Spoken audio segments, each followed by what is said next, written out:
Ser Podcast.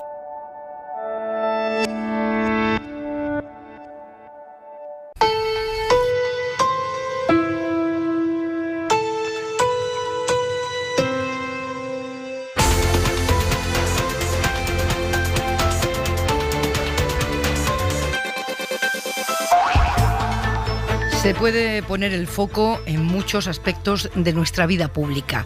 Se pueden subrayar las debilidades de un gobierno de coalición que dirime sus diferencias en público. Se puede hacer caricatura de los personajes con más aristas, como Pablo Iglesias.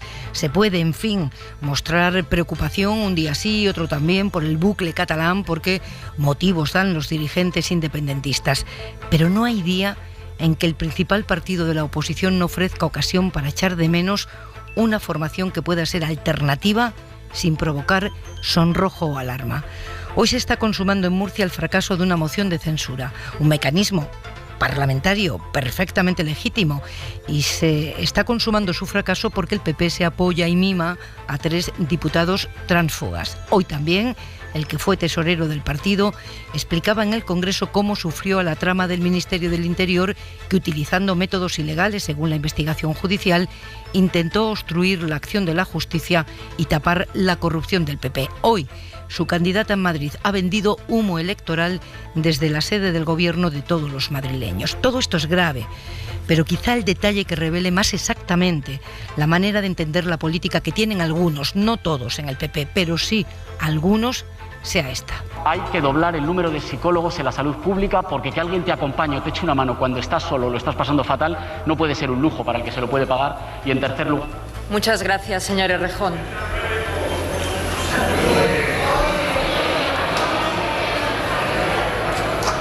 Señorías, vete al médico, le dice el diputado popular Carmelo Romero a Íñigo Errejón por llevar al hemiciclo el problema de la salud mental en España y la falta de profesionales en la sanidad pública que atiendan estas dolencias que sufren millones de personas.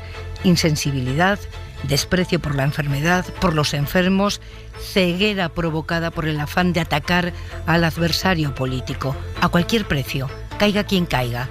Después ha pedido disculpas en Twitter y no sabemos si él se ha quedado más tranquilo. A los demás nos sigue urgiendo que el PP haga lo que tenga que hacer, lo necesario para ser la alternativa de gobierno que este país necesita. Pepa Bueno. En la cadena SER, hora 25. En la mesa del análisis, Manuela Carmena, buenas noches. Hola, buenas noches. Joaquín Estefanía, ¿cómo estás? Prudentemente bien. Bueno, me alegro. Fernando Garea, periodista, director adjunto del Confidencial, buenas noches. Hola Pepa, imprudentemente bien yo. Imprudentemente, bueno, voy anotando. El día en 2 minutos, Aymar. El juzgado de instrucción número 1 de Marbella acaba de ordenar que se le pague 3 años muerta por una hemorragia cerebral días después de haber recibido la vacuna de AstraZeneca. Los médicos que la trataron en el hospital cuando los síntomas empeoraban lo achacaron a la vacuna, pero insiste la ministra de Sanidad, Carolina Darias, que hay que tener mucha prudencia. Que hasta ahora lo que hay es una relación temporal, causal, que todavía esto no está determinado. Por tanto, también máxima prudencia en este sentido y esperar a que mañana se pronuncie el PRAC. El PRAC es el Comité de Evaluación de Riesgos de la Agencia Europea del Medicamento, que teóricamente mañana tiene que mostrar sus conclusiones de si hay relación o no hay entre la vacuna y los trombos que se están investigando. Ciudadanos ha echado esta tarde del partido a un senador al que acusan de ofrecer a sus compañeros de partido prebendas para que se convirtieran en tránsfugas, dejaran Ciudadanos y se fueran al PP. Este hombre, que se llama Emilio Argüeso, es muy cercano al exsecretario de organización Fran Hervías, que se ha pasado al Partido Popular, y la dirección de Arrimadas cree que Argüeso está detrás de la operación para captar cargos naranjas para que se vayan al PP. Luis Bárcenas ha asegurado esta tarde en el Congreso que el PP intentó comprar su silencio. Dice que un abogado del partido le prometió que si callaba echarían del gobierno a Ruiz Gallardón y su caso quedaría archivado. Esto lo ha dicho en la Comisión de Investigación sobre la Kitchen y ha repetido en sede parlamentaria que grabó a Rajoy destruyendo los papeles de la contabilidad corrupta. Si en esa sala, en ese despacho del señor Rajoy estaba usted y el señor Rajoy, ¿quién pudo hacer la grabación si estaban solamente usted y él? Aplicando el sentido común, pues está claro que el señor Rajoy no se grabó, pues lo tuve que grabar yo, evidentemente. Usted, por tanto, grabó al señor Rajoy en esa conversación y destruyendo las 2 últimas hojas de la contabilidad B del Partido Popular. Así es. Hoy les hemos avanzado en la cadena SER que la ley de vivienda que prepara el gobierno no pondrá a tope a los precios del alquiler como pedía Podemos, sino que los va a regular por la vía fiscal. Aumentará las deducciones a los propietarios que alquilen sus pisos. Distintas deducciones según la zona, la circunstancia del propietario, del inquilino. También les hemos contado al inicio de Hora 25 que el próximo presidente del Consejo Económico y Social será Antón Costas. El Ministerio de Trabajo propone al expresidente del Círculo de Economía para liderar este consejo consultivo por el que pasará, por ejemplo, cualquier cambio que se haga en la reforma laboral. Y Rusia ha llamado a consultas esta tarde a su embajador en Washington después de que Joe Biden, presidente de Estados Unidos, haya llamado asesino abiertamente a Putin. Usted conoce a Vladimir Putin. ¿Cree que es un asesino? Ajá, lo creo. ¿Qué precio tendrá que pagar? El precio que tendrá que pagar lo verán en breve. Y una gran noticia: mañana se aprueba definitivamente en España la ley de eutanasia. Después de algo más de un año de tramitación parlamentaria, esta propuesta del PSOE recibirá mañana el visto bueno definitivo del Congreso con el voto en contra de PP y Vox y entrará en vigor dentro de 3 meses. Y en la contra de Hora 25...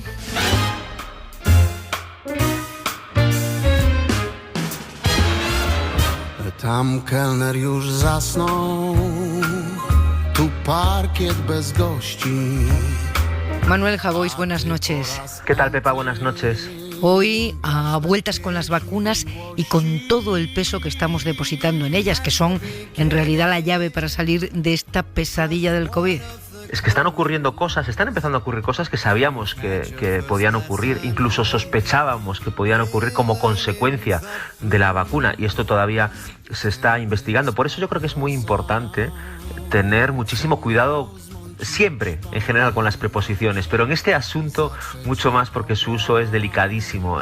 No es lo mismo, por ejemplo, que alguien sufra una trombosis después de inyectarse la vacuna que por inyectarse la vacuna.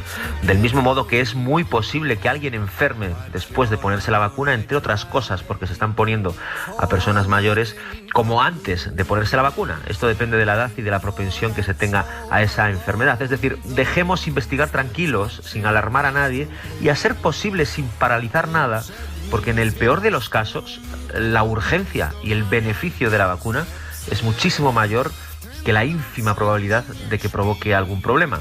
Ocurre que por estas circunstancias tan extraordinarias se entiende que la vacuna más necesitada sea también la más vigilada y que cualquier noticia referente a ella pues tenga la dimensión que tiene. Pero es importante mantener, creo yo, la tranquilidad y la confianza, sobre todo en quienes las están inyectando.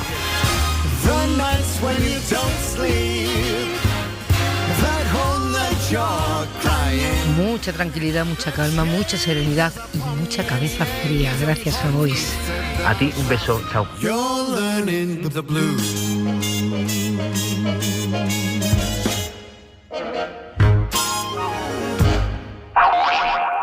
El absoluto descoloque que vive la política nacional tuvo su origen en la moción de censura que se ha debatido hoy en Murcia y que se votará mañana. Parece que no habrá sorpresas. El PP se valió de 3 tránsfugas de Ciudadanos para hacerla fracasar, y esta tarde 3 antiguos diputados de Vox, tránsfugas también, porque dejaron el partido, pero se quedaron con el escaño, ya han anunciado que sumarán sus votos para tumbar esa moción. El debate ha dejado momentos como este, en el que el portavoz del PSOE, Diego Conesa, se dirige a los tránsfugas naranjas. Mírenme a los ojos y escuchen.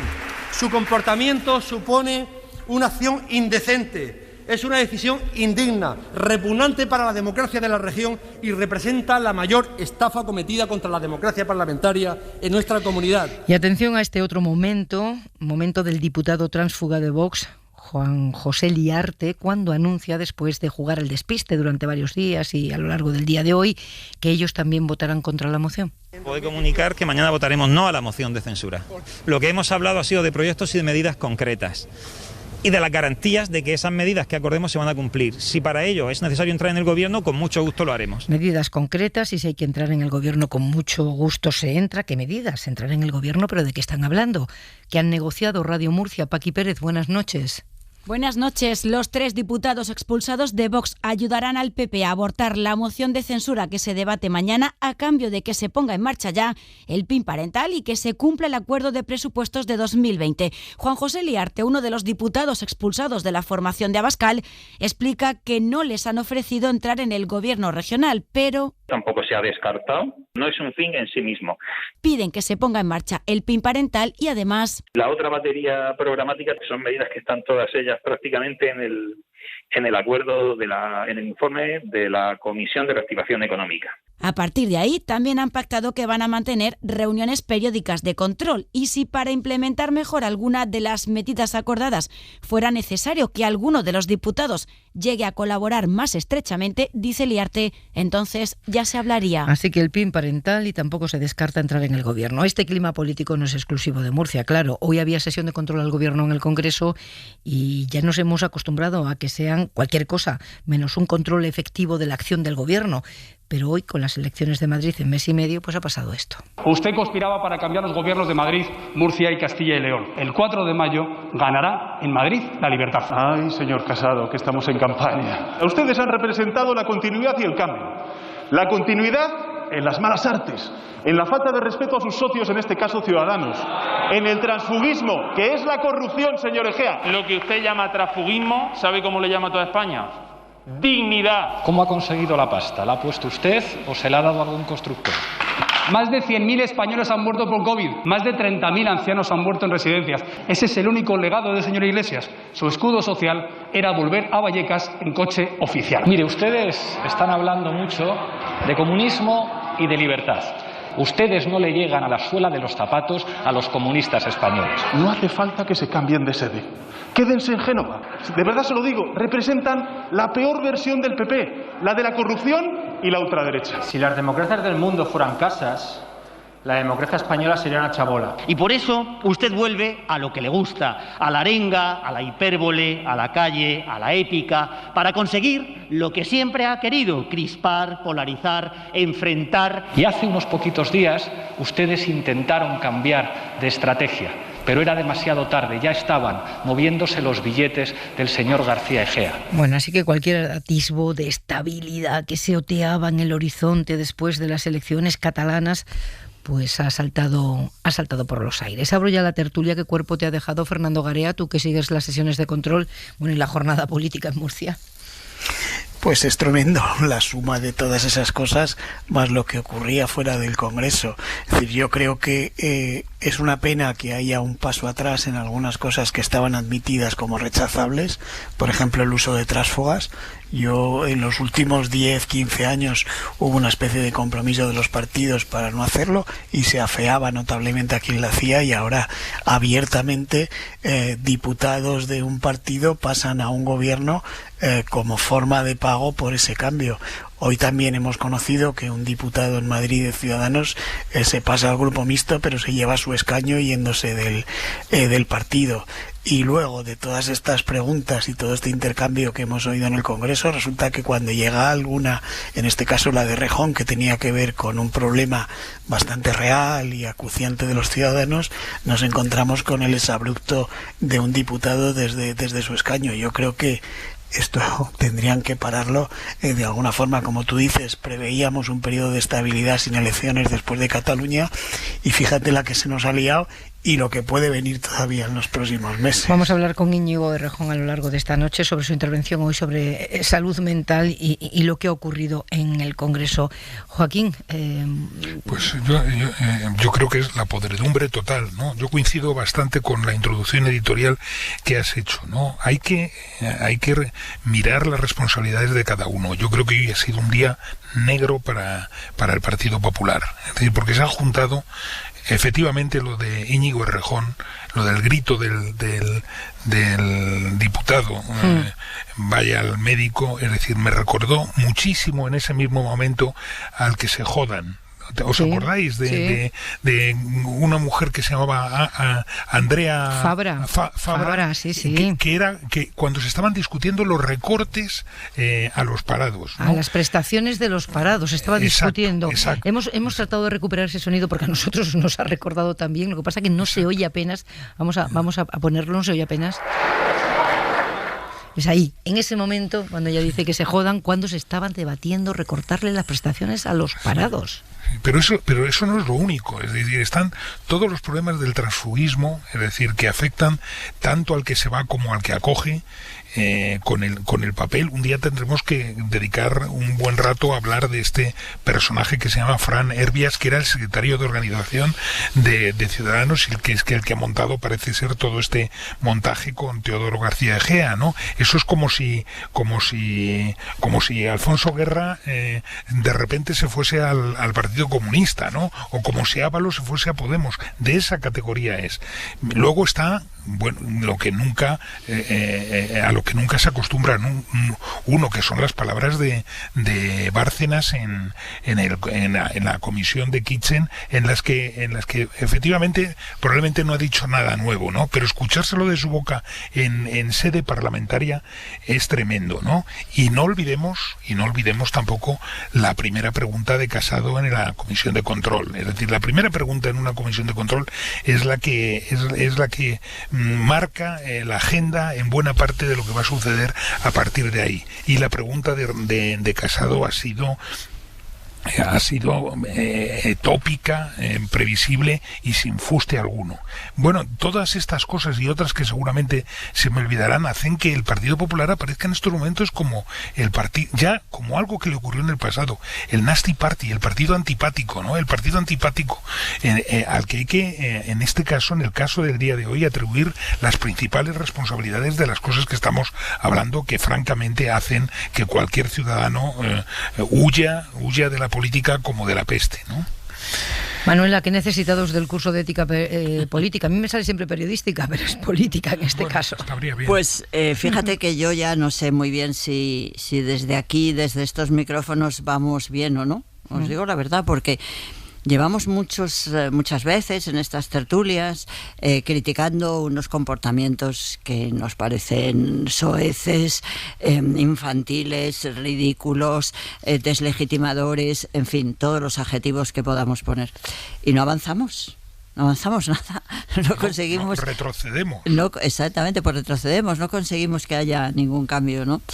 Entonces, no sé, a mí se me ocurre el proponeros aquí en la tertulia dos cuestiones, ¿no?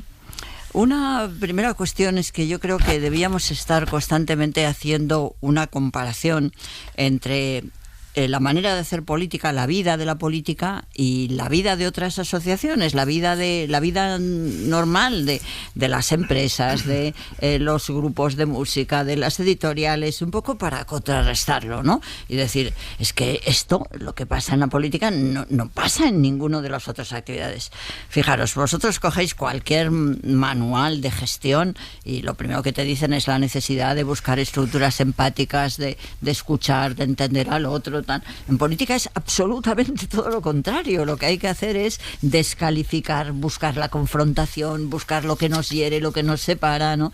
Y bueno, no puede ser. Sigo, por ejemplo.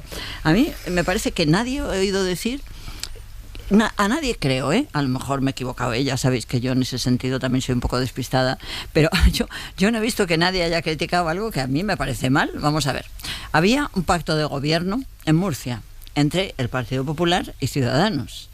Vamos a pensar que estuviéramos en un tipo de sociedad de la vida ordinaria, ¿no? Imaginaros que habiendo un acuerdo de sociedad, o como lo queramos llamar, uno de los socios o una de las partes pues decide denunciar al otro sin explicar nada, ¿no?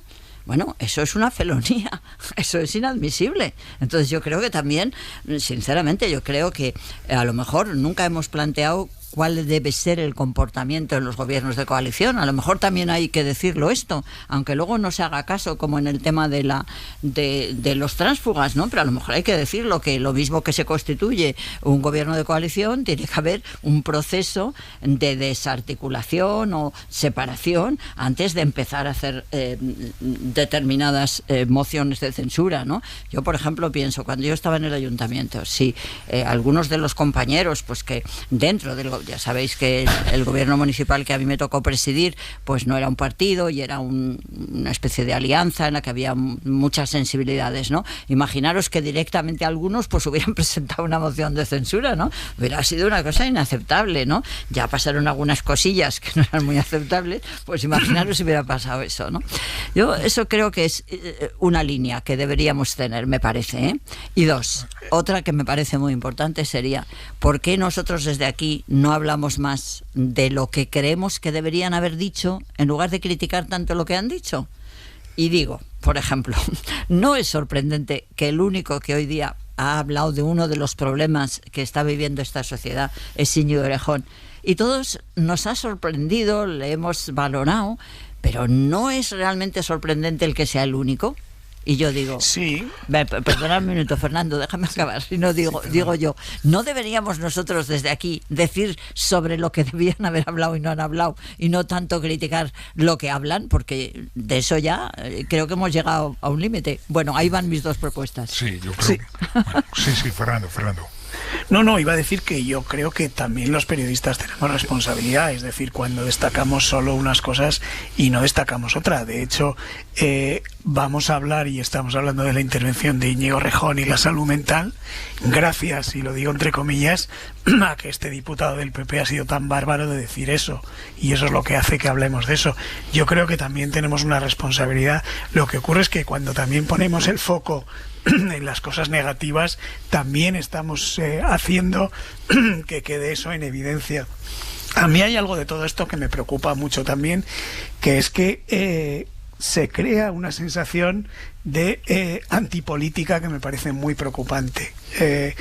¿Esto quién lo rentabiliza? Pues yo creo que lo rentabiliza opciones que podríamos llamar antisistema. Por ejemplo, hoy, mientras se celebraba esta sesión de control al gobierno, es verdad que no tenía pregunta que hacer al presidente, pero estaba mientras el líder del tercer partido, Santiago Abascal, haciendo política en la calle en Sevilla en lugar de estar en el Congreso.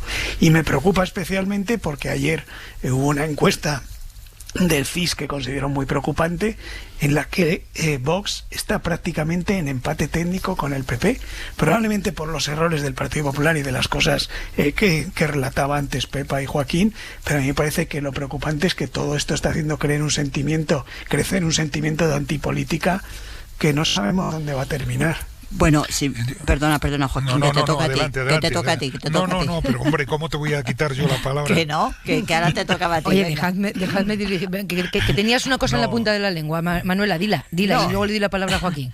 No, lo que quería decir es que yo que pienso que la política es absolutamente fundamental, que además la política y yo diría que el derecho y la norma, fundamentalmente quien más lo necesita, cuanto más vulnerables son los colectivos, más lo necesitan, ¿no? Yo creo profundamente en eso, pero precisamente por eso lo que yo quería era que desde aquí se planteara lo que estamos deseando que digan y no dicen, sobre lo que estamos deseando que hablen y no hablen, ¿no? Y os voy a poner un ejemplo, si no os parece mal, ¿no?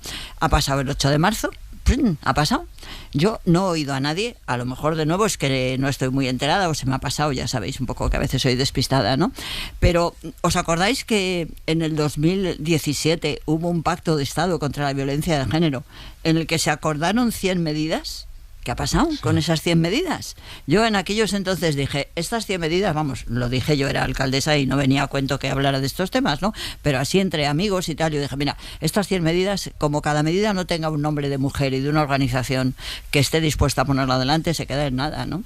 Pero sobre todo lo que a mí me sorprende es que nadie quiera hablar de eso, cuando realmente eso es importantísimo si nos sigue preocupando que cada día no, pero que sucesivamente sigan muriendo mujeres, ¿no?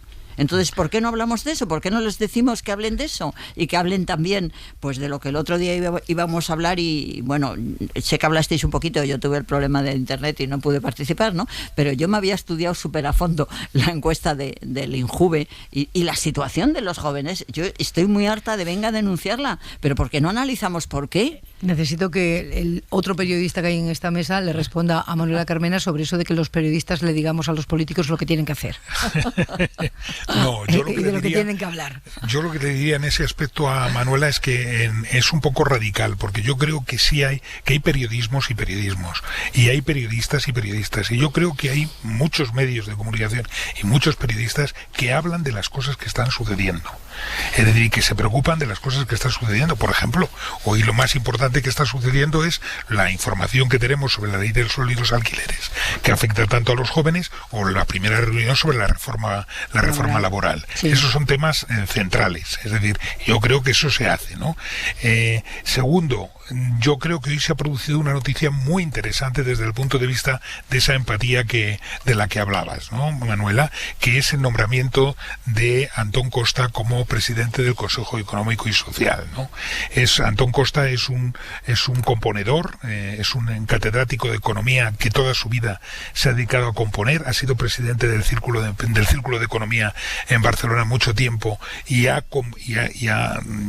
hecho esa labor, fue defensor del cliente en Endesa, es decir, es una noticia magnífica, ¿no? Magnífica, que no convendría minusvalorar dentro del ruido del que estamos hablando. Y tercero, yo desde luego no creo nunca en pactos que contienen 100 medidas, ¿no?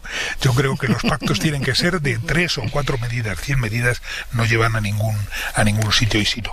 Y si no, repasemos a día de hoy el acuerdo de coalición entre el Partido Socialista y Unidas Podemos, cosa que yo he hecho esta tarde por otros motivos. Bueno, si puedo, simplemente os digo, tú me estás hablando de cosas que te parecen interesantes y estoy de acuerdo que se dice que se van a hacer.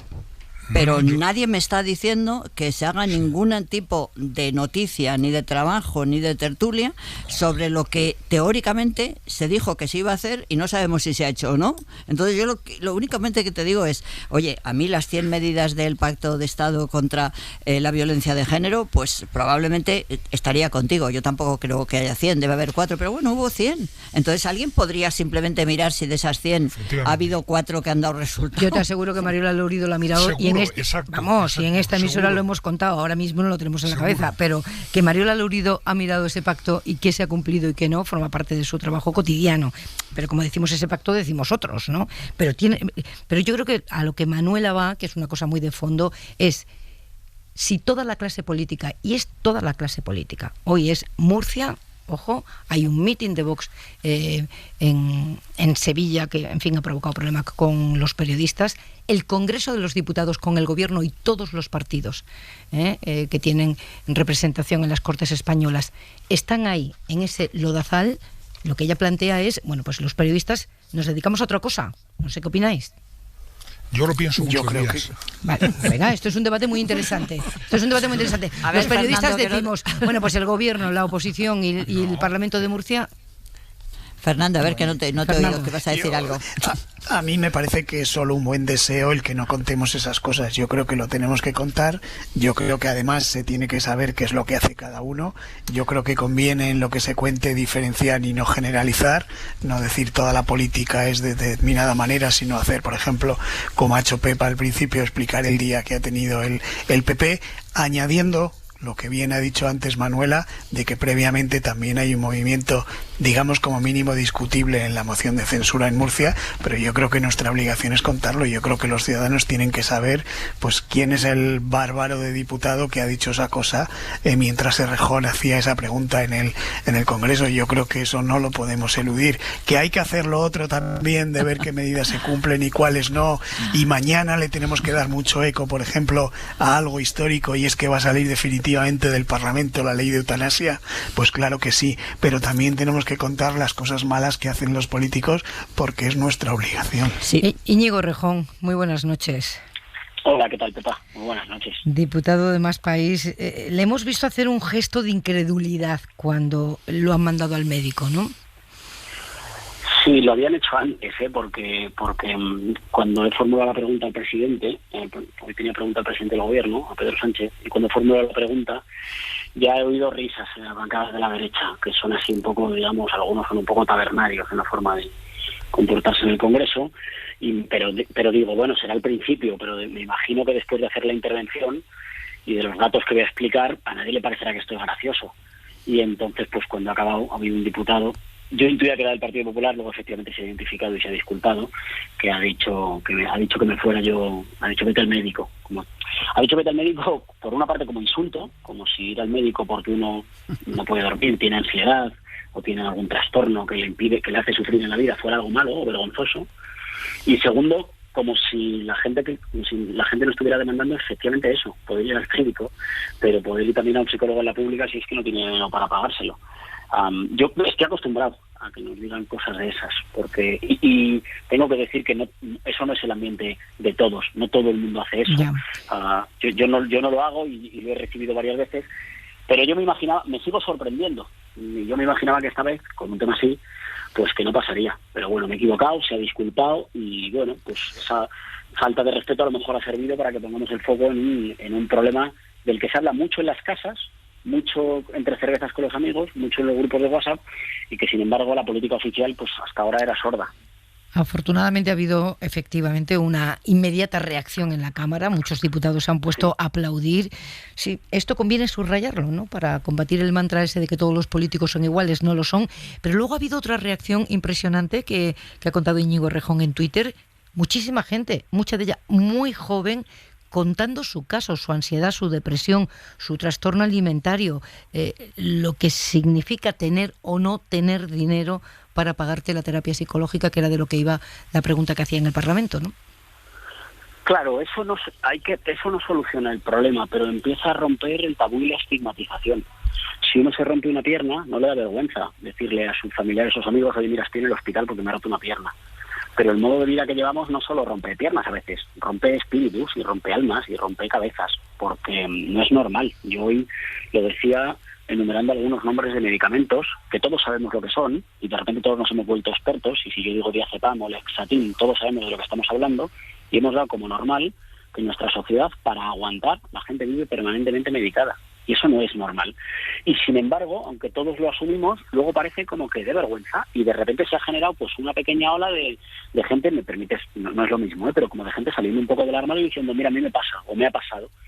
Y yo creo que eso no soluciona todo el problema en absoluto, no soy ingenuo, pero creo que es un primer paso, pues que haya mucha gente, uno, que sepa que no está sola, que no es culpa suya; dos, que lo pongamos en el foco porque es un problema político del que nos tenemos que ocupar; y tres, que nos planteemos qué hay de malo en nuestra sociedad, que además de cargarse el planeta y cargarse los cuerpos, se carga tan aceleradamente las mentes y los espíritus. Hay más medidas que hay que hacer, ¿eh? Hacen falta psicólogos en la salud pública, porque hay mucha gente que está muy mal, que necesita alguien que le ayude, que no da para más, y que a lo mejor no tiene 60, 80 o 100 euros a la semana para ir al psicólogo, y en la pública, como hay pocos y se contratan pocos, le dan cita para dentro de 3 meses, o luego hace falta plantearse por qué la juventud está absolutamente desesperanzada, en unas condiciones de precariedad y de falta de expectativas. Pero creo que poner esto en el centro, y además ponerlo sin tabú, o sea, yo creo que el diputado del PP pretendía avergonzarme. Pretendía decir que esto era una cosa que me pasaba a mí. Yo cuando dije que había que plantearse modificar cómo trabajábamos, trabajar menos horas para trabajar mejor, con la jornada de 32 horas, me dijeron que era vago. Ahora este señor me ha dicho que me vaya al médico porque, digamos, es este permanente como ataque ad hominem. Supongo que pretendía avergonzarme, y en lugar de eso lo que ha conseguido es que ha habido muchísima gente que ha salido a decir: pues a mí también me pasa, me hubiera gustado tener un psicólogo en la pública, ¿no? O una psicóloga. A mí también me pasa, un respeto, o le pasa a mi padre, o le pasa a mi hermano, o le pasa a mi novio. Bueno, vamos a hacer una pausa, y si ustedes creen que se habían librado de hablar de la política por esto de que decía Manuela: ay, ¿cuánto hablamos de la política y de lo que hacen mal los políticos? No, que vamos a seguir hablando de política en esta tertulia política de la cadena SER. Pero antes vamos a ponerle rostro y nombre a eso de que no todos los políticos son iguales, que no se puede poner una etiqueta a los políticos y pensar que todos se comportan de la misma manera. Así que Íñigo Errejón se queda con nosotros y hacemos esta pausa.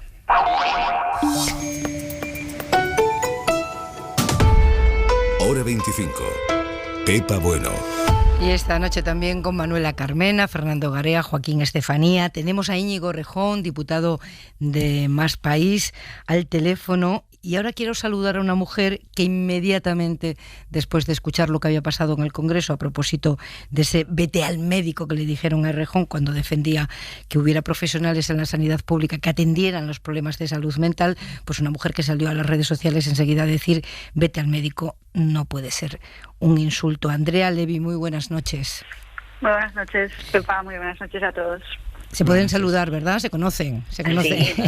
Hola, ¿qué tal, Andrea? ¿Qué tal, Íñigo? ¿Cómo estás? Oye, gracias por salir hoy. No, bueno, es creo algo de compañerismo, porque además de políticos, yo creo que cuando compartimos muchas veces espacios en los que trabajamos conjuntamente, somos más que dos personas que defienden sus ideas, sino dos personas que comparten servicio público, ¿no? Y yo creo que hay veces que no nos podemos deshumanizar por eso desde la trinchera política. Tengo que decir Además, que ha habido diputados tengo que decir que es un poco amigo, pero eso aparte.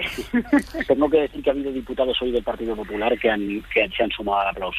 Digo que solo sale que hay un diputado del Partido Popular que ha dicho esa barbaridad y ha habido diputados del Partido Popular que han tenido también muy buen gesto. Digo, para decirlo todo. ¿Y Andrea Levy qué ha pensado cuando ha escuchado ese vete al médico?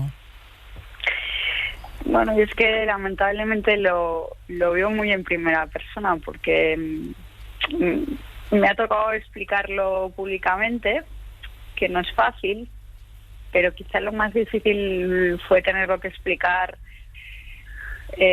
familiarmente en su momento. Y es curioso que los núcleos familiares sean donde es más complicado explicar lo que te pasa, porque piensas que les has fallado o ellos se pueden pensar que les has fallado. No te entienden porque muchas veces te han visto fuerte y en mi caso pues más que nunca, porque yo nunca he fallado aquello que me apasiona y me gusta, que es mi responsabilidad, y puede dar una imagen de persona con fortaleza, pero que muchas veces cuando entra de puertas para adentro las cosas no son iguales, ¿no? Entonces creo que centrar el debate en temas que igual no son tan de portadas o tan de parar una última hora mediática, pero que afectan y que dan sentido a la política entendida como servicio público para el bien común. A veces necesitamos que eso se tome con mayor serenidad y creo que hoy quedará en la anécdota de una polémica, pero espero que el debate continúe y sobre todo espero y deseo que muchas personas que lo viven como un infierno, perdone por la palabra infierno, pero es que es verdad, o sea, como algo que personalmente como interiorizado y muy duro, sí. Le puedas poner nombre, le puedas poner palabras y te pueda ayudar a explicarlo. Y creo que hoy igual damos un pequeño paso en eso de hacer nuestro país mejor en el debate político. Hacer visible lo que uno vive de puertas para adentro, y de puertas para adentro es muchas veces de puerta de la piel para adentro, porque ni siquiera con los que vive quiere confesar lo que le está pasando, ¿no? Andrea Levy, que es delegada de Cultura, Turismo y Deporte en el Ayuntamiento de Madrid, ha tenido además recientemente que contar públicamente que tiene fibromialgia, ¿verdad? Porque había sufrido incluso burla a propósito de alguno de los efectos que provoca la enfermedad antes de que se supiera que la tenían. No es fácil. Yo pasé durante muchos años por muchos médicos, por muchas consultas, por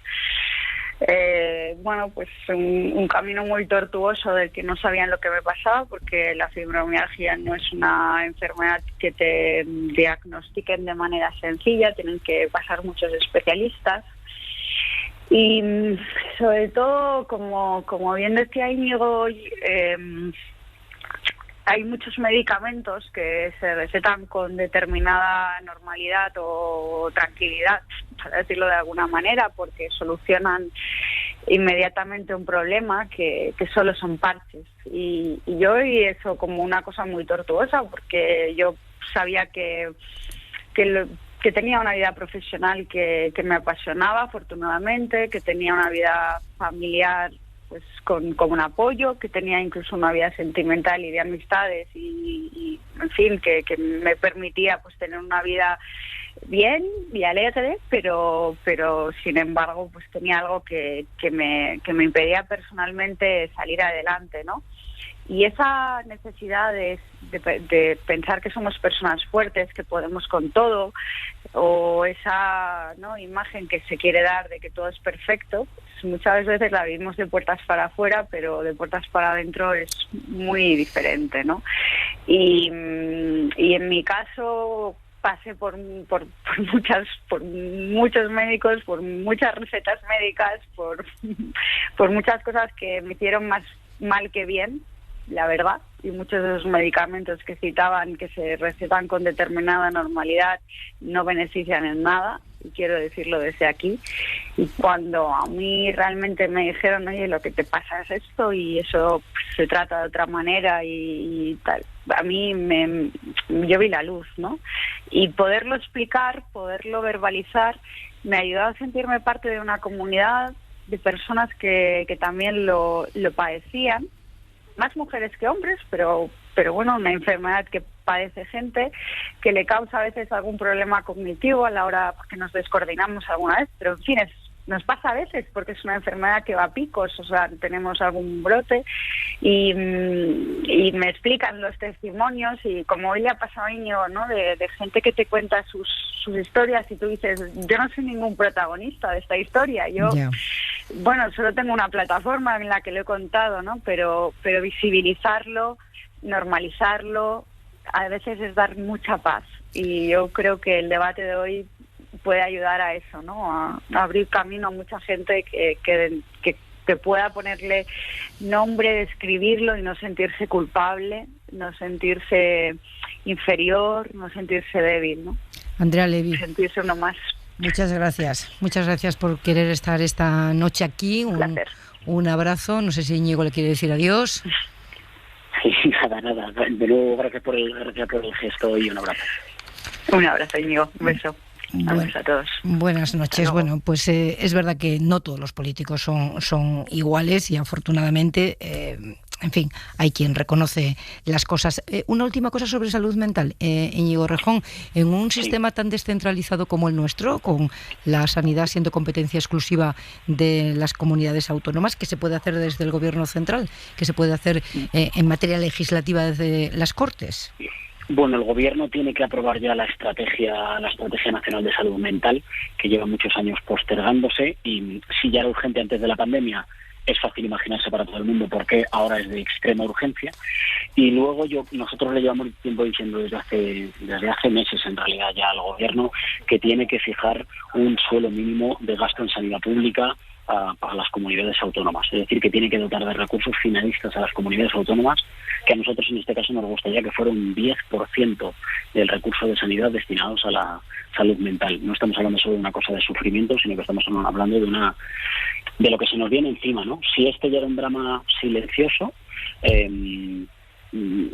después de la pandemia, seguramente cuando hayamos superado el virus, lo que vayamos a encontrarnos es una sociedad muy rota por la desigualdad, por la precariedad, pero también por el sufrimiento psíquico.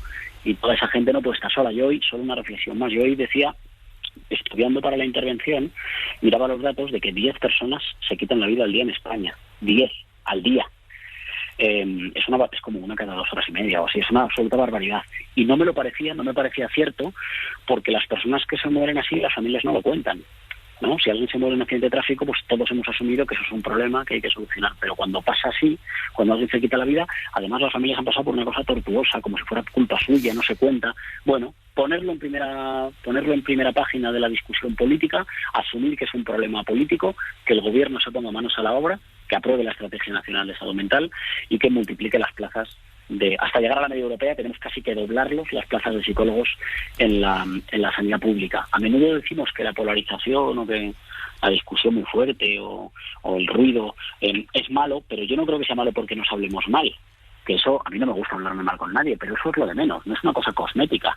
Es mala porque el ruido impide que hablemos de lo que a la gente le duele, ¿no? Mientras estamos hablando sobre, no sé, los años 30, sobre acusaciones gordísimas, lo que nos decimos, palabras muy altisonantes, no hablamos de cosas que le duelen. O sea, de cosas hay que como ser esta. muy privilegiado para poderse permitir el griterío, porque la gente que no es privilegiada necesita que hablemos de las cosas que duelen en el día a día, ¿no? Para que dejen de doler. Hasta el extremo que durante muchos años en los medios no hablábamos de suicidios porque se consideraba que provocaba un efecto mimético, ¿no? Y ahora todas las organizaciones, asociaciones que trabajan en ese campo nos piden todo lo contrario, visibilizar que aquí hay un problema muy grave. Faltan 14 minutos para las 11 de la noche, para las 10 en Canarias. Íñigo Rejón, ¿cómo ha visto la decisión de Pablo Iglesias, de dejar la vicepresidencia del Gobierno y presentarse de candidato por Madrid? Bueno, pues con sorpresa, yo creo, como todo el mundo. ¿no? Yo creo que era una decisión inesperada, con sorpresa para todo el mundo, y una vez confirmado que no produce ningún desajuste ni ninguna crisis en el gobierno nacional, pues yo creo que eso asegura que la candidatura Unidas Podemos supera el 5%. Todo el mundo sabe, y si no lo sabe, pues la Comunidad de Madrid tiene un sistema muy proporcional, no se tira un solo voto, salvo que alguna candidatura se quede por debajo del 5%. Yo creo que desde el paso adelante que da Pablo Iglesias es claro que Unidos Podemos va a superar el 5%, y por tanto ni uno solo de los votos que quieran votar por una alternativa al desastre de Ayuso se va a perder. Así que yo creo que en ese sentido es una buena candidatura que suma. Más Madrid decidió no aceptar la propuesta que hizo Iglesias de concurrir en coalición electoral, el mismo día que anunciaba su decisión. ¿A ustedes les llega el clamor de unidad que dice Unidas Podemos que a ellos sí le llega? Lo estaba hablando hoy. Bueno, primero quiero decir una cosa más. Madrid tomó una decisión y la expresó por boca de su portavoz, y me ha sorprendido y me ha disgustado un poco que haya mucha gente que siga entendiendo que la política es una cosa de que dos señores se cierran en una habitación y toman una decisión. Nosotros nos tomamos el federalismo en serio, construimos una organización en el territorio madrileño que tiene una dirección, que toma decisiones, que lo expresa su portavoz, Mónica García, y que lo dejó muy claro, y no hay que buscarle, digamos, tres pies al gato. Y la segunda cuestión, hoy lo hablaba con Joan Baldoví. Joan Baldoví me contaba de la experiencia en el gobierno valenciano, tras el acuerdo del Botánico. 3 fuerzas políticas que se ponen de acuerdo y suman más que las 3 de la derecha, se ponen de acuerdo y conforman un gobierno progresista que yo creo que funciona razonablemente bien, un gobierno valencianista, progresista y con orientación verde. Bueno, yo creo que nosotros podemos hacer una cosa similar, pero eso sí, no hay que perder un solo día. Es decir, lo fundamental es que no nos enredemos mucho entre nosotros, que no perdamos un solo día y que todo el mundo sea capaz de saber que tenemos un solo objetivo, que es que la gente decente, que quiere un Madrid decente, que no esté solo frente al virus, que no esté solo frente a Filomena, que no esté solo frente a la desigualdad social, que no esté solo frente a la falta de horizonte, pues toda esa gente que no quiere una presidenta que todos los días insulte a alguien, pues que toda esa gente se movilice y vaya a votar. Y si se hace eso, nos ponemos de acuerdo y no va a haber problema. Íñigo Errejón, muchas gracias. Buenas noches. Bueno, tiene aquí a Manuela Carmena, no sé si la quiere saludar. Esto parece Versalles esta noche. Nada, muy bien, niño. Ya sabía que estabas. Me encanta. En el Congreso, además, estaba grabando una entrevista, pero no puedo decir cuál. Venga, vale. Un abrazo, Manuela. Venga, un beso. ¿Ha hablado con Iglesias, que nos lo he preguntado? ¿Ha hablado con Iglesias, Íñigo Errejón? No hemos hablado, pero ya digo, no me correspondía a mí. Los hombres no tenemos por qué ser siempre protagonistas. Le correspondía a Mónica García, y sí que son quienes han tomado una decisión y que creo que sí que han hablado. Bueno, sí que han hablado, de hecho. Buenas noches. Bueno, muy buenas noches. Un saludo. Un saludo. Manuela Carmena, ¿y a ti qué te pareció la decisión de Pablo Iglesias? ¿Te sorprendió? Sí, claro, me sorprendió, pero bueno, me parece muy bien el análisis que ha hecho Íñigo y creo que es muy acertado, ¿no? Si el objetivo fundamental era el que no se desperdiciaran los votos de Podemos, porque podían no llegar a ese 5%, pues yo creo que eso es positivo, ¿no? Otra cosa es que yo creo que sí haya que seguir pensando mucho sobre lo que significan los procesos electorales y los procesos de desarrollo de los gobiernos, ¿no? Creo que de alguna medida necesitamos. Yo cuando oía, me parece que era uno de los representantes del gobierno vasco, ¿no? Cuando hablaba un poco de esta movilidad de peones, ¿no? Y un poco como contraponiéndolo a las responsabilidades de la gestión y lo que significan las responsabilidades de la gestión, sí me parece que hay que profundizar en eso, ¿no? Es decir, porque, claro, piensas, bueno, supongo que es razonable por parte de quien tiene una capacidad de conseguir más votos para su organización, ¿no? Pero también ahí hay una reflexión, ¿no? ¿Qué le pasa a la organización que no puede conseguir por sí misma el llegar a ese 5%, ¿no? Eso mismo indica que algo no es lo habitual, ¿no? Porque cada uno tiene un sitio en las responsabilidades, ¿no? Y yo creo que aún entendiendo, y tal y como lo ha explicado Íñigo, me parece que sí deja para el debate y para la reflexión esa especie de constante transmutación de la prepotencia de lo electoral por encima de los planteamientos necesarios de la gestión, que llevan un programa, que llevan un desarrollo, que llevan una evaluación, etcétera, ¿no? Joaquín Estefanía, la decisión de Iglesias. Sí, yo fíjate que me gustaría centrar esta intervención en lo que a mí me parece más importante de lo que ha sucedido con Iglesias, que es la presencia de Yolanda Díaz como vicepresidenta del gobierno, ¿no? Porque yo creo que este sí que es un movimiento muy significativo.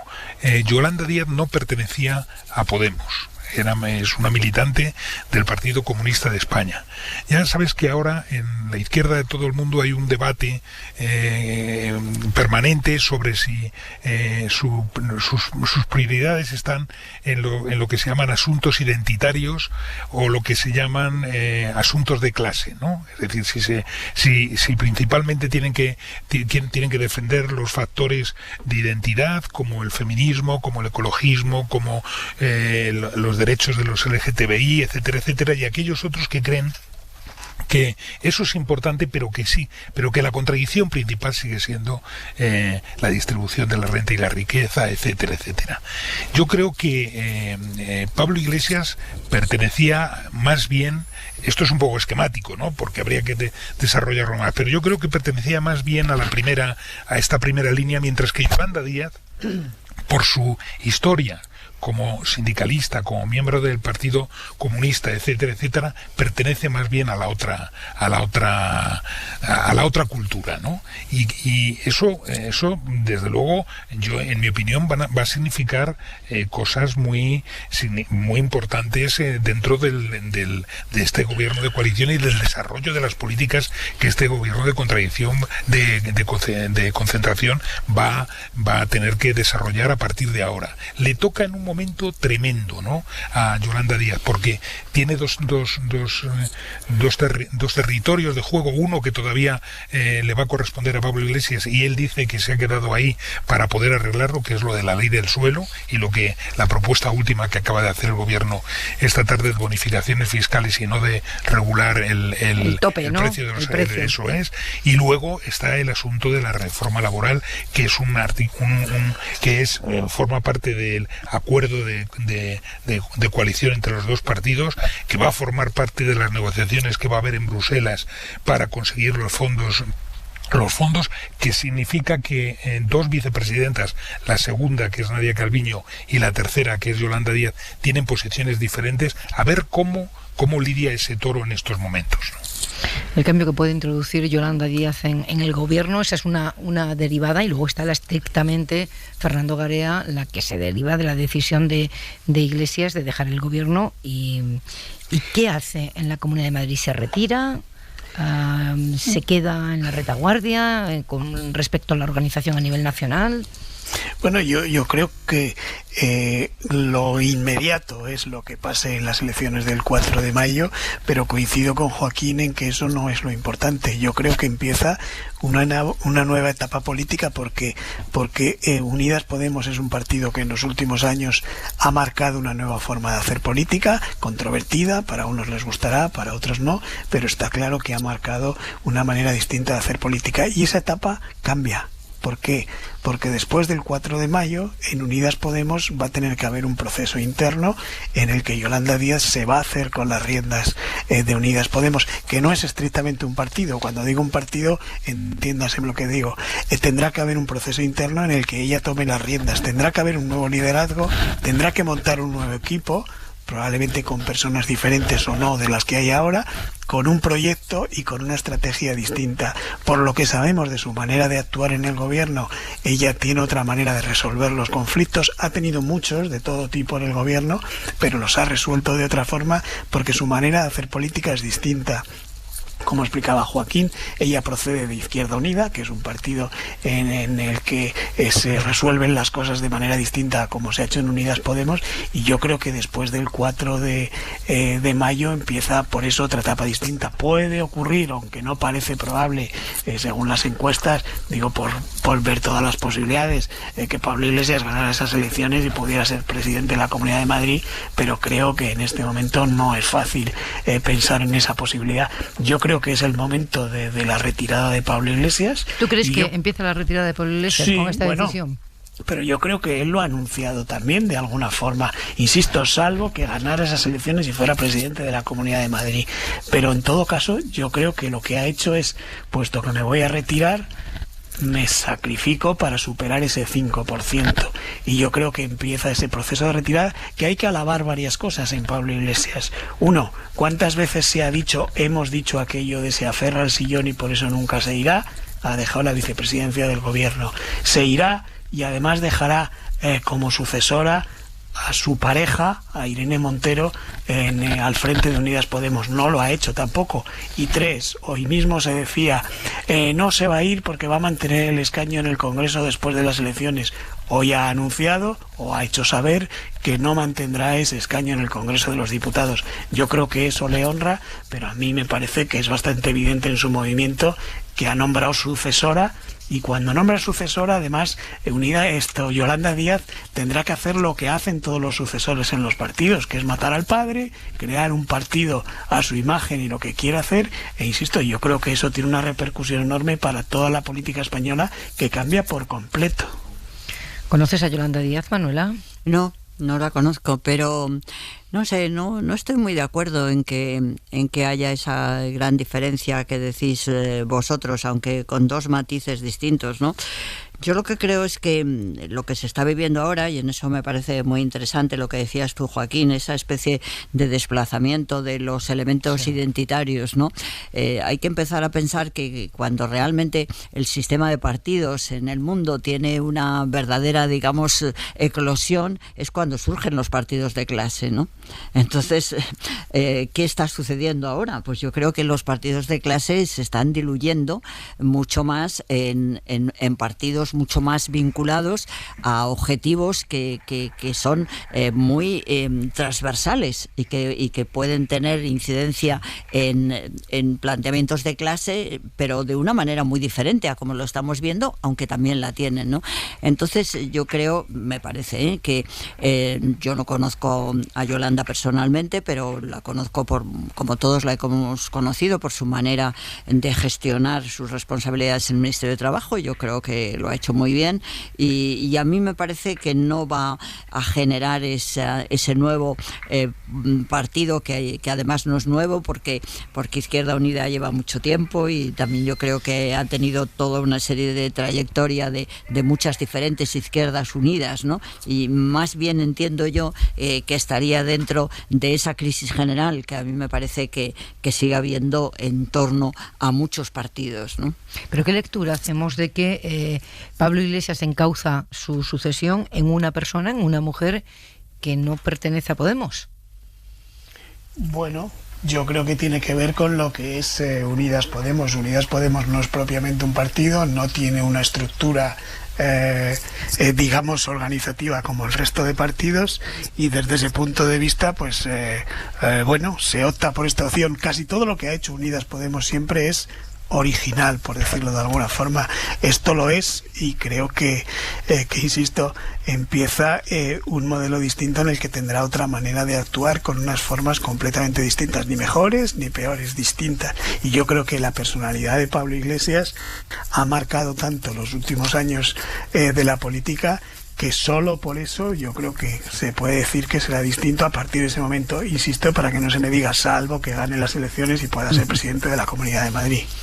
Hombre, yo también creo que probablemente Pablo Iglesias, cuando ha propuesto a Pedro Sánchez un cambio en la representación principal del gobierno de coalición, ha hecho lo que sabía que era posible que Pedro pudiera admitir. Que eso también yo creo que indica pues la sagacidad y digamos la visión política de Pablo, es decir, de plantear algo que era posible, porque yo creo que no era muy posible las otras alternativas, ¿no? Le hacían, yo creo que, bueno, el que además se haya desplazado a tercera pues en lugar de segunda, pues implica una negociación, pero dentro de algo que era posible que se aceptara, ¿no? Por cierto, Manuela, algunos concejales de Madrid considerados carmenistas se desmarcaron de Más Madrid en el ayuntamiento y han reconocido que fue un error romper con Podemos en su momento, cuando se produjo la ruptura. ¿Tú lo ves así también? Bueno, es una cosa muy compleja y que yo siempre digo que tiene que ver con algo en lo que yo personalmente me equivoqué y que yo creo que se entendió de otra manera, ¿no? A mí lo único que me preocupaba cuando estaba al frente del ayuntamiento, pensando que era positivo que continuara nuestro equipo, el que se planteara algo que yo insistí muchísimas veces, y era que lo que sucede en los gobiernos municipales es que las personas que van en las listas son los que después van a ser como los ministros, o como si dijéramos los concejales delegados, van a ser el equipo del alcalde, ¿no? Y yo creo que a partir de ahí fue cuando yo insistí muchísimo en que el equipo del alcalde tenía que ser algo coherente y que tenía que ver con que efectivamente pudiera llevarse a cabo una verdadera sintonía, ¿no? Y ahí yo creo que hubo un desencuentro en la medida de que la manera de concebir la política solo a través de los partidos, como sucedía fundamentalmente en ese momento con Podemos, pues el objetivo fundamentalmente no era que hubiera una representación del partido y que fuera la que el partido nos mandaba a nosotros, ¿no? Yo creo que ese fue un poco la confusión, ¿no? Porque yo estaba tan convencida de que eso se iba a entender y me di cuenta, pues como en otras muchas cosas, que los partidos no estaban dispuestos a entenderlo, y yo eso creo que es muy interesante que se siga trabajando en esto, porque lo municipal es totalmente distinto a lo comunitario y naturalmente al planteamiento general del Congreso, ¿no? Entonces, no sé, no tiene nada que ver con lo que plantean esos compañeros, ¿no? Yo creo que era un tema muy municipal y exclusivamente estaba muy relacionado con eso, que yo creo que algún día habrá que reconocerlo, ¿no? Es decir, que es que el alcalde, cuando hacen las listas, cuando se hacen unas listas y se pone a alguien como alcalde, hay que reconocer que las personas que están ahí van a ser su equipo. No pasa como en la Comunidad de Madrid, que tú puedes poner como diputados de la comunidad a quien quieras, porque luego tú vas a elegir a otras personas. Y entonces era una cosa muy singular, y yo creo que, no sé, no me parece que tengan que ver con lo que han comentado los compañeros, que los conozco y todos son buenos amigos, y no creo que ellos se referirían a eso, sino a lo que estoy explicando yo ahora, que es una manera de entender lo municipal muy diferente y muy atractiva y muy positiva, pero que yo creo que a los partidos políticos les cuesta, porque siguen pensando que tienen que tener el mismo estilo de designación de concejales que tienen en la designación de diputados, en la designación de congresistas, etcétera. Yo creo que no se ha asumido la particularidad de lo municipal. Poco a poco se irá abriendo ese camino nuevo que es imprescindible. Este es un programa muy especial hoy, porque esto parece una entrevista a Manuela Carmena, en vez de tenerla de analista, porque si yo no le pregunto a Manuela Carmena si le han llegado cantos de sirena en esta semana, o sea, me matan cuando salga del estudio, porque eso todos los periodistas sabemos que nos han dicho, nos han contado, prácticamente desde casi todas las candidaturas de la izquierda nos han llegado, no de las candidaturas, sino de los entornos, el nombre de Manuela Carmena. No, Carmena ya no va a ser candidata. A mí nadie me ha dicho absolutamente nada, es decir, que esa es la diferencia. Te quiero decir, es muy bonito ver hasta qué punto cosas se dicen que no tienen nada que ver con la realidad. Absolutamente nadie me lo ha propuesto, ¿no? Por supuesto que hubiera dicho que no, pero quiero decir que probablemente por eso no me lo han propuesto, porque ya sabía que iba a decir que no, ¿no? Y para qué perder el tiempo, me parece muy bien. Joaquín. No, estaba recordando ahora el coñazo que yo le di a Manuela Carmena en el pasado, porque Manuela y yo, antes de ser política y periodista, hemos sido amigos desde hace muchísimo tiempo. La cantidad de veces que la pedí que se presentase en la primera ocasión y luego en la segunda, madre mía, ¿no? Sí, eso es verdad. Joaquín, di que sí. Bueno, pues estamos en una campaña que todavía no ha empezado, la de la Comunidad de Madrid, oficialmente no ha empezado, pero vaya, se ha comenzado. Ayuso, la candidata del Partido Popular, que ayer denunciaba el Partido Popular a Pablo Iglesias porque utilizó su despacho de vicepresidente para grabar el vídeo en el que anunciaba que lo dejaba para venirse de candidato a la comunidad.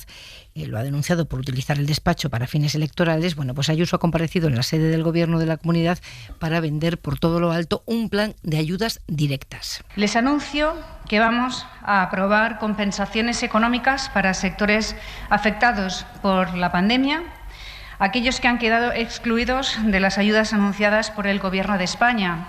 Ella suelta este anuncio y los compañeros periodistas, pues claro, piden concreción de qué estamos hablando, cuántos millones van a destinar a estas ayudas, en qué fecha se van a pedir, se pueden pedir, quiénes van a poder solicitarlas. Hay una situación muy compleja en Madrid como en toda España y por lo tanto si alguien anuncia ayudas para las empresas, ayudas directas, pues queremos saber. Bueno, pues responde el consejero de Hacienda, Fernández Laschetti. No podemos definirlas hasta que el Gobierno no termine de definir los términos y condiciones de las suyas. Yo estoy seguro que va a ser un volumen importante, un volumen cuantioso, pero si yo diera ahora una cifra, sería una cifra demasiado aventurada por mi parte y apela usted a mi rigor y precisamente por rigor prefiero no dárselo en este momento. Pues en fin, apelando a nuestro propio rigor, Joaquín Estefanía, esto es normal, porque a nosotros nos ha llamado mucho la atención. Mira, si hay algún ejemplo explícito de populismo es este, ¿no? En las dos variantes, ¿no? En la intervención de la presidenta, de Isabel Díaz Ayuso, porque anuncia ayudas fantasmas, es decir, sin decir las cifras y por supuesto ni las condiciones ni los tiempos, a empresas y a autónomos que para suplir los olvidos del gobierno central, si todavía no sabemos, es decir, del gobierno central todavía no sabemos cuáles son esos olvidos, ni todavía se han concretado las ayudas, ¿no? Y luego la intervención del consejero de Hacienda, que además conoce muy bien estos términos, diciendo que no puede decir pero que será cuantioso y tal, es francamente ridículo, ¿no? Ridículo, ¿no? ¿Os acordáis en marzo de 2019 cuando los consejos de ministros de Pedro Sánchez aprobaba medidas como Pablo Casado salía rechazando lo que él llamaba los viernes sociales y diciendo que se utilizaba el Consejo de Ministros para hacer campaña electoral? Pues fíjate, si encima resulta que las medidas no tienen contenido, peor aún. Pero acordaros la matraca que dio el Partido Popular entonces con que se utilizaban las instituciones para eso. Bueno, hasta el extremo de que esta semana ha denunciado a Pablo Iglesias ante la Junta Electoral Provincial por el vídeo con el que anuncia su candidatura, que anuncia que deja la vicepresidencia para formalizar después la candidatura desde el despacho. Pero a mí me preocupaba el que entremos en esta deriva, porque me acordaba de los cursos de ética con Manuela, en esta campaña que va a ser estruendosa y populista, con algo tan delicado como son las ayudas, la pandemia y lo mal que lo está pasando la gente, porque eso es cuantificable. O sea, Isabel Díaz Ayuso tiene el arte de vender humo electoral y que eso no le haga ninguna mella, Manuela.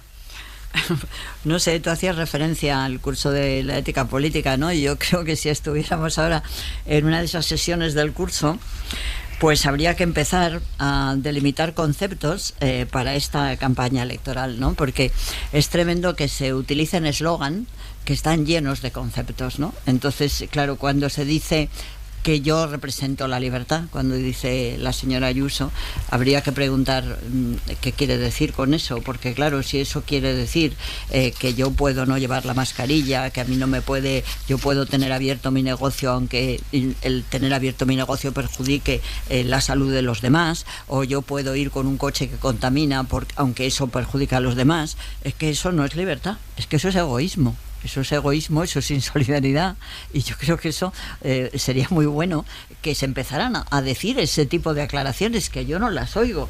Sí se dice, Manuela. Bueno, pues, sí se dice, quiero decir, yo no he oído decir, perdóname, yo no he oído hablar de que esto es egoísmo. Bueno, un egoísmo, no sé si es egoísmo, lo que todo el mundo está diciendo es que se ha secuestrado el concepto de libertad.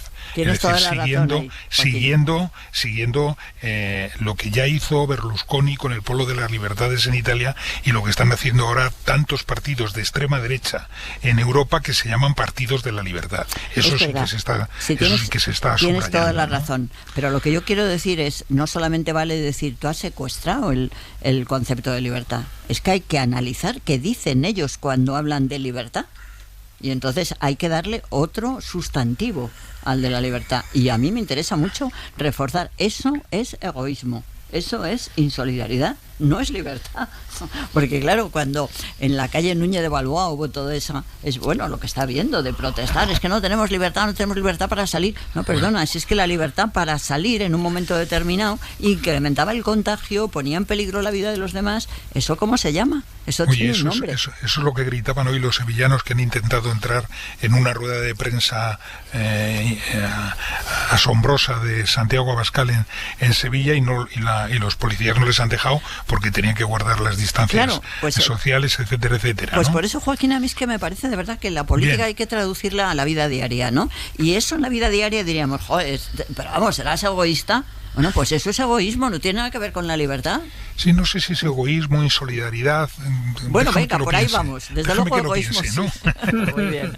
Puede ser las dos cosas. Las dos cosas, pero por ahí va. Pero que no vale con decir que han secuestrado, vale, eso claro que lo hemos dicho, ¿no? Pero ¿qué es cuando ellos dicen? Hombre, yo es que me acuerdo tanto Esperanza Aguirre hablando de que éramos cochófobos, porque cuando estábamos hablando del Madrid Central, que ahora ya se nos ha olvidado, pero cuando tuvimos aquella lucha, ¿no? Ella insistía, o me acuerdo aquello, no sé, una de las personas que forma parte ahora del gobierno de la señora Ayuso, que nos presentó una denuncia porque decía que no podía, que no podíamos que iba contra la Constitución el no poder circular en coche por Madrid, ¿no? Eso, si eso es la libertad, eso tiene un nombre, ya os digo. De momento, egoísmo.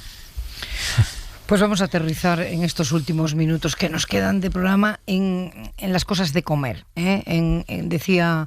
Decía Joaquín Estefanía que en la izquierda hay dos corrientes ahora, la que pone el acento en las cosas materiales, en las condiciones materiales en las que se desarrolla la vida de la gente, y la que pone más el acento en la identidad. Y hay quien dice que nada de eso es incompatible, que se puede ser y defender las dos cosas.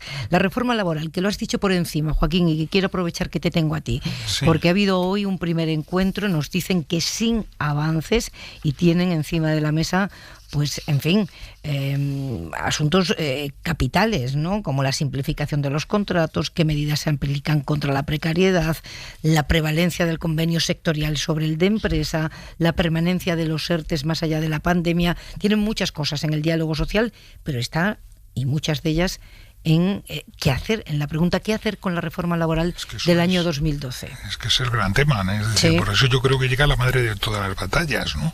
Ahí dentro, porque el acuerdo de coalición PSOE Unidos Podemos es tremendamente explícito. Derogaremos la reforma laboral, recuperaremos los derechos laborales arrebatados por la reforma laboral del año 2012 de Mariano Rajoy, ¿no?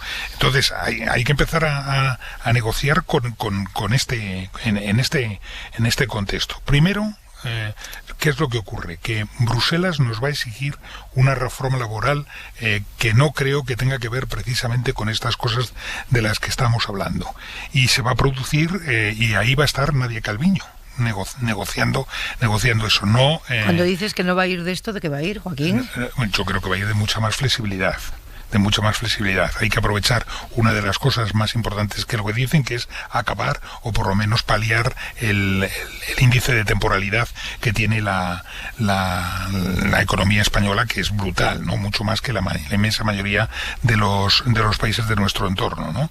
Entonces, la nueva ministra se va a encontrar ahí la nueva vicepresidenta se va a encontrar ahí con una reforma laboral que no quieren los empresarios, que no quiere Bruselas, que probablemente no quiere Nadia Calviño, y que es una reforma laboral que sí quiere Podemos, es decir, el partido a la que ella representa, y los sindicatos. Entonces ahí va a haber más que palabras, ¿no? Y este es un tema que se está dilatando en el tiempo porque todo el mundo conoce esta discusión tan significativa, ¿no? Y llevamos el tiempo que lleva este gobierno dilatando el problema, hasta que hoy ya se ha puesto encima de la mesa. Ya lo puso encima de la mesa, no sé si lo recordáis, la anterior ministra Magdalena Valerio, ¿no? La anterior ministra de Trabajo, sí, sin ningún éxito. Ahora yo creo que Yolanda Yolanda Díaz pretende empezar de cero, y tiene, digamos, dos velocidades. La primera velocidad es los aspectos más agresivos, recuperar el equilibrio en el mundo de la empresa con todas esas medidas que tú has mencionado hace un momento, y una segunda fase que también aparece en el acuerdo de coalición, que es crear el Estatuto de los Trabajadores del siglo XXI, del año 2022, etcétera, etcétera. Pero eso es, digamos, todavía del medio largo plazo. Ahora de lo que se va a discutir es de prevalencia de convenios, si se impone la ultraactividad, es decir, el hecho de que mientras un convenio no se firme sigue funcionando el anterior, etcétera, etcétera. Y sobre todo el control, volver un poco al control que existía antes, al equilibrio que existía antes entre los sindicatos y la patronal, que quedó totalmente destruido por la reforma laboral del año 2012. Imagino que una reforma laboral para el marco del mundo del trabajo de ahora tiene que incorporar muchos aprendizajes que se han hecho a lo largo de los últimos años y particularmente en la pandemia, ¿no? Porque la digitalización del trabajo ha pegado un salto monumental en este tiempo, ¿no? Exacto. Eso también tendrá que estar ahí incluido. O sea, que estamos ahora en la etapa que llaman de los aspectos más lesivos, ¿no? Sí. No en la derogación total, ¿crees tú? Sí, pero ni siquiera esto, entiendo yo, lo acepta la patronal. Los sindicatos dicen que si no lo acepta la patronal, el gobierno debe actuar ejecutivamente, pero es que el gobierno en este caso sí que son dos gobiernos, así que aquí sí que hay dos sensibilidades muy distintas. Y Fernando Garea, de esto hizo bandera Unidas Podemos. Unidas Podemos ahora mismo tiene la vicepresidenta tercera del gobierno y por lo tanto ella tiene que defender esa bandera. ¿Sigue habiendo tensiones con este tema en el seno del gobierno? Sí, claro, yo creo que hay dos temas, además de todo lo que ha dicho Joaquín, que es reforma laboral y pensiones también. En algún momento habrá que plantear el asunto de las pensiones. Ya hubo algunos intentos, pero como Europa parece que de momento no ha apretado, pero lo hará, ese será uno de los temas también. Y hay un factor humano a todo lo que dice Joaquín y que me parece muy interesante, enganchando con lo que hablábamos antes. Yolanda Díaz va a ser quien lo va a tener que negociar. Viene de acuerdos con sindicatos y patronal, y de hecho creo que uno de los principales activos de este gobierno son los acuerdos sociales que ha firmado durante este año y pico. Y además la diferencia es que ahora quien va a tener que gestionar ese acuerdo o desacuerdo es precisamente quien va a ser la líder del partido de Unidas Podemos. Hasta ahora podría haber una presión por parte de una posición distinta de Pablo Iglesias o de otros dirigentes del principio de Unidas Podemos, pero es que ahora es ella la que va a tener que liderar. Supongamos como hipótesis que de ahí no sale un acuerdo que sea la derogación total de la reforma laboral, es ella la que tendrá que negociar también el convencer a su partido de que ese es el mejor acuerdo posible. ¿Y con la ley de vivienda? Con la ley de vivienda, ¿qué puede pasar? Porque, en fin, Unidas Podemos había hecho bandera también de la regulación del precio del alquiler, ponerle un tope. Finalmente, la propuesta que les ha hecho llegar el ministro Ábalos no contempla eso, sino deducciones fiscales según las circunstancias de la zona de la que hablemos, las circunstancias del propietario y del inquilino. Y ahí sí que incluso había dicho Pablo Iglesias, o se le atribuía que había dicho que no dejaría el gobierno hasta dejar esto encauzado. Manuela, ¿tú qué tienes experiencia municipal y ahí el problema de la vivienda se vive cuerpo a cuerpo con los ciudadanos? ¿Es un mito lo de la regulación del precio del alquiler? No, yo no creo que sea un mito. Lo que pasa es que yo creo que, como tantas otras cosas, hay que ir haciendo pruebas. Es decir, yo creo que estamos tan acostumbrados a hacer planteamientos generales sin hacer realmente digamos, ensayos previos, que yo creo que en esa medida pues sería como muy interesante el que tuviéramos la versatilidad de hacer diversas situaciones, ¿no? Es decir, y buscar a lo mejor controles de los precios de alquiler en determinadas situaciones y en otras no, porque también hay que analizar mucho cómo va a desarrollar el mercado de la vivienda con esas nuevas estructuras, ¿no? Y a mí, yo os digo, lo mismo que lo que estábamos planteando y lo que decía Joaquín y Fernando, Fernando, ¿no? Yo creo que lograr un mayor equilibrio entre los sindicatos y la patronal lo tendremos, hay que hacerlo, es bueno, es súper conveniente, pero tenemos que hacerlo con estructuras nuevas, ¿no? Es decir, tú lo decías, es decir, es que está cambiando muchísimo el mundo, está cambiando la relación laboral. Entonces no podemos ir a lo de antes, no podemos decir, vamos a dejarlo como estaba, no, vamos a buscar esos equilibrios, pero con formas nuevas, ¿no? Yo creo que muchas veces hay que ser muy ágil y no encabezonarse en las estructuras antiguas, sino lograr lo que se pretendía con las estructuras antiguas, es decir, los equilibrios que debe haber entre la sindical y la patronal, pero a lo mejor con nuevas, digamos, con nuevos procedimientos, con nuevas legislaciones, con nuevos estilos de igualdad. Sí, Joaquín. No, eso es justamente, tiene toda la razón Manuela, eso es justamente lo que se llama el Estatuto de los Trabajadores del siglo XXI. Es decir, que esto tendría dos fases. La primera fase es corregir los aspectos más lesivos, esto que hemos estado hablando, para inmediatamente ponerse a negociar en lo que es verdaderamente importante, que es ese estatuto, que es el que tiene que contemplar todas las modificaciones y todas las realidades que en estos momentos están a nuestro alrededor, que son la digitalización de la economía y todo esto que está sucediendo en estos momentos en el mundo de las plataformas, etcétera, etcétera. Pero tú fíjate, en ese sentido, Joaquín, lo bueno que sería, ¿no?, que seamos capaces de decir, bueno, vamos a vincular eso con qué está pasando, si mejoramos o no la situación del acceso laboral a los jóvenes, ¿no? Claro. Entonces, empezar a plantear en una nueva regulación algo muy flexible, como decir A, B o C. Es decir, que haya diversas posibilidades, todas ellas encaminadas a que si logramos esos objetivos del incremento de la opción de plazas de trabajo para los jóvenes, pues podamos tener la A, o si no la B, o si no la C. Es decir, exacto, nuevas técnicas, nuevos estilos de enfocar lo que realmente nos interesa, y es el conseguir esa paridad que dices tú, ese equilibrio, y desde luego el acabar con la vergüenza de tener el desempleo juvenil que tenemos. Ay, Manuela, no pretendes tú nada, no tenerle miedo al cambio. No, eso es lo que yo tú me he pasado toda la vida haciendo eso y me ha ido muy bien. No tenerle miedo a los cambios. Pepa, no sé si has visto que están circulando dos hashtags fantásticos hoy los he visto. Uno es yo también voy al médico. Ah, sí, ese está circulando, sí. Y el otro es yo también soy comunista, ¿no? Sí. Los dos están circulando mucho, ¿no? Yo también soy comunista, yo también voy al médico. ¿Y con qué nos vamos, Aimar? Pues mira, con algunas cosas esta noche. La primera, el juez ha puesto en libertad hace unos minutos al concursante de la Isla de las Tentaciones, Carlos Algora, aunque quede investigado por un delito de abuso sexual. Lo habían detenido hoy, lo hemos contado al principio del programa, lo habían detenido por abusar supuestamente en grupo de una chica en una fiesta en un chalet de Madrid. La víctima denunció la violación y que la habían drogado para agredirla. Mediaset ha anunciado que aunque el programa ya estaba grabado, va a borrar todas las imágenes en las que aparece el investigado. Hoy, además, ha terminado el calvario de 10 años de investigación y acusaciones que ha vivido Teddy Bautista. La Audiencia Nacional lo ha absuelto a él y a los otros 9 acusados por el supuesto desvío de fondos de la SGAE. La Fiscalía pedía penas que llegaban hasta los 12 años y medio de cárcel, pero finalmente la Audiencia dice que no hay delito y los absuelve a todos. 10 años de investigación. Y mañana va a ser un gran día. Se aprueba definitivamente en España la ley de la eutanasia. Entrará en vigor dentro de 3 meses. Podrá acceder a la eutanasia toda persona que padezca una enfermedad grave e incurable con un sufrimiento físico o psíquico constante e intolerable.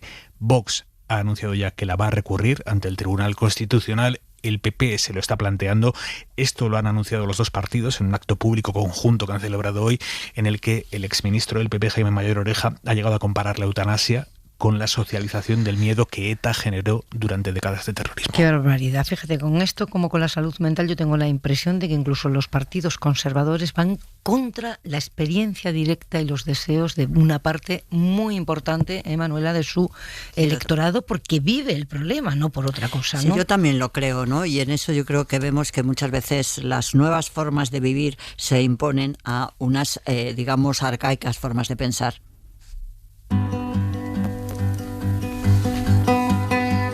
Chaque nuit je te devine. Quand tu apparais comme ça, je ne suis plus moi. Looking for a space between. Manuela Carmena, Joaquín Estefanía, Fernando Garea, vaya nochecita, ¿eh? Qué intensidad de día. Muchas gracias a los tres, que paséis buena semana, adiós. Adiós a todos, un beso. Que descansen ustedes, volvemos mañana. Who could tell me something good? You could be the one to bring the sun when all is lost. Qui me dira des mots doux? Je renonce maintenant et m'avoue vaincu. I wanna rendez-vous with you. Je veux un rendez-vous pour nous. I wanna rendez-vous with you. That's all I wanna do. Je veux un rendez-vous pour nous.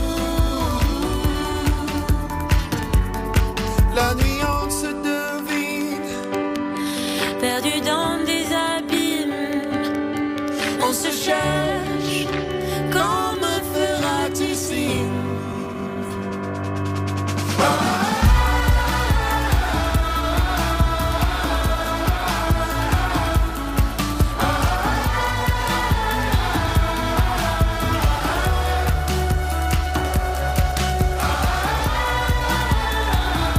Suscríbete a Hora 25.